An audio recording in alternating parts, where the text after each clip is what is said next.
এখানে স্থানীয় মানের বিস্তারটা দেখানো হয়েছে।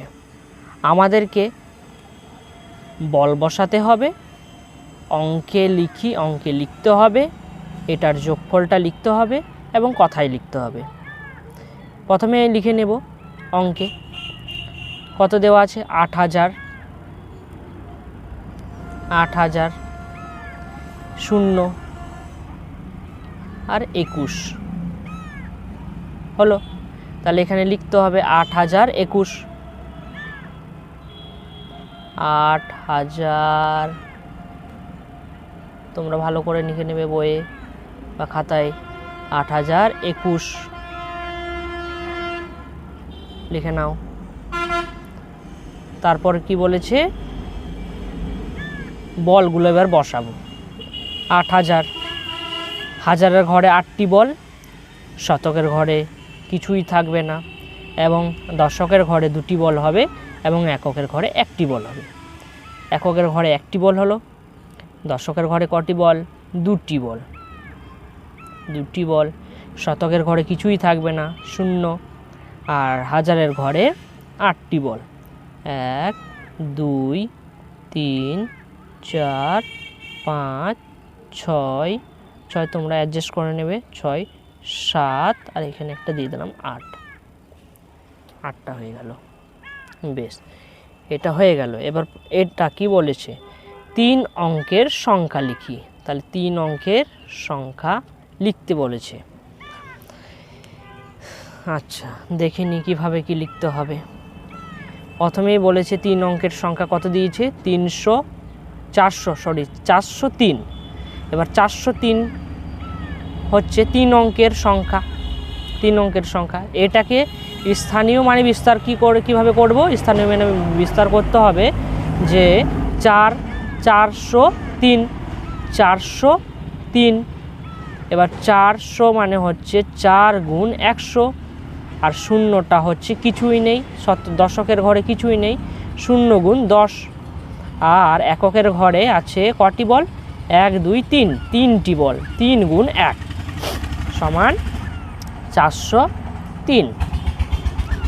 পরেরটাও দেখে নি, করিয়ে দিয়েছে তারা, দুভাবে করেছে। দেখিনি, হাজারের ঘরে কিছু নেই মানে সেখানে দিয়েছে 0 গুণ 1000, 1000।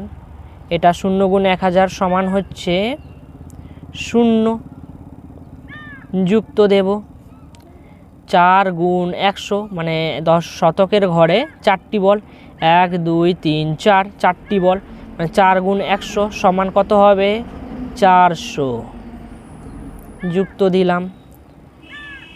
দশকের ঘরে কিছু নেই মানে 0 গুণ 10, 0ই হবে গুণ করলে। আর এককের ঘরে কটি বল আছে, 3টি বল, 1 2 3, 3টি বল, 3 1 3 হলো।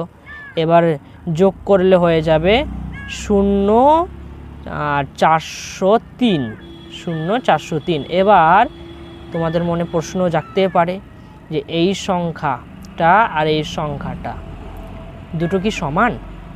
অবশ্যই সমান, কারণ এই যে শূন্যটা দিয়েছে এই শূন্যটার কোনো ভ্যালু নেই। কারণ এখানে যে এই যে তিনটি সংখ্যাকে যত আমরা যোগফল বলবো, যে 403 বলবো, এটাকেও 403ই বলবো, কারণ এই শূন্যটার কোনো দাম নেই। তাহলে এটাকেও এই ঘরে যে কথায় লিখি বলেছে এই ঘরেও তাহলে 3 অঙ্কের সংখ্যা লিখতে পারবো। পরেরটা কি বলেছে, 430। এবার 430কে আমরা এখানে বল লিখতে হবে, কোথায় কি বল বসাতে হবে সেটা লিখে নেবে। আর এই ঘরে বসাবো স্থানীয় মানের বিস্তারটা। এবার দেখে নেব 400 এটা এখানে বসবে, তার মানে 4টি বল, শতকের ঘরে 4টি বল, 2 3 4। আর দশকের ঘরে বসবে 3টি বল, 1 2 3। আর এই এককের ঘরে কিছুই বসবে না, কারণ 0। এবার স্থানীয় মানের বিস্তার কিভাবে করব, 4 গুণ 100 যুক্ত 3 গুণ 10 যুক্ত 0 গুণ 1, তাহলে সমান কত পেলাম, 400 যুক্ত 30 যুক্ত 0। তাহলে এই যে যোগ করে পেলাম এটা, তাহলে আমরা এটাকে 3 অঙ্কের সংখ্যা বলবো। 3 অঙ্কের সংখ্যা বলবো। হয়ে গেল। পরেরটা কি বলেছে, এটাও এভাবে বসিয়েছে, এই যে 0 4 3 0। তাহলে এখানে যেমন 4টি সংখ্যা বসিয়েছে, এটাকে আমরা এই যে শূন্যটাকে বাদ দিয়ে যেমন 3টে সংখ্যাকে ধরলাম 3 অঙ্কের সংখ্যা, এটাকেও তেমনই, এই শূন্যটার কোনো দাম নেই, এটাকেও ধরব 430। তাহলে প্রথমেই এটা বিস্তার করে নেব। 0 গুণ 1000 যুক্ত 4 গুণ 100 3 গুণ 10 যুক্ত 0 গুণ 1 সমান কত হলো? 0 যুক্ত 0-র সাথে 1000 যদি গুণ করো তাহলে 0ই হবে। 4-এর সাথে যদি 100 গুণ করো হয়ে যাবে 400। 3-এর সাথে যদি 10 গুণ করো হয়ে যাবে 30। আর 0-র সাথে যদি 1 গুণ করো হয়ে যাবে 0। তাহলে এটার যোগফল পেয়ে গেলাম এটা।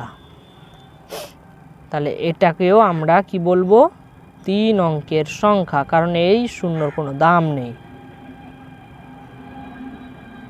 3 অঙ্কের সংখ্যা তোমরা বইয়ে ভালোভাবে করবে। বলগুলো বসিয়ে নেব। 0 আছে, তার মানে হাজারের ঘরে কোনো বল বসবে না। 4 আছে, শতকের ঘরে 4টি বল বসবে। 3 আছে, তার মানে দশকের ঘরে 3টি বল বসবে। 0 আছে, তার মানে এককের ঘরে কোনো বলই বসবে না। তাহলে এভাবে করব অঙ্কটা। এবার এই জায়গায় কি বলেছে? 403, এই যে 403 পেলাম, আর 0 403, 0 403। তাহলে সংখ্যা দুটোরই মান হচ্ছে সমান। তাহলে এই যে সংখ্যাটা যেমন মান সমান, এই সংখ্যাটার মান সমান। বুঝলে? ঠিক আছে, এতটাই। পরের ক্লাসে আবার দেখব কেমন দেওয়া আছে অঙ্ক। আমরা চেষ্টা করব ভালোভাবে অঙ্ক শেখার জন্য।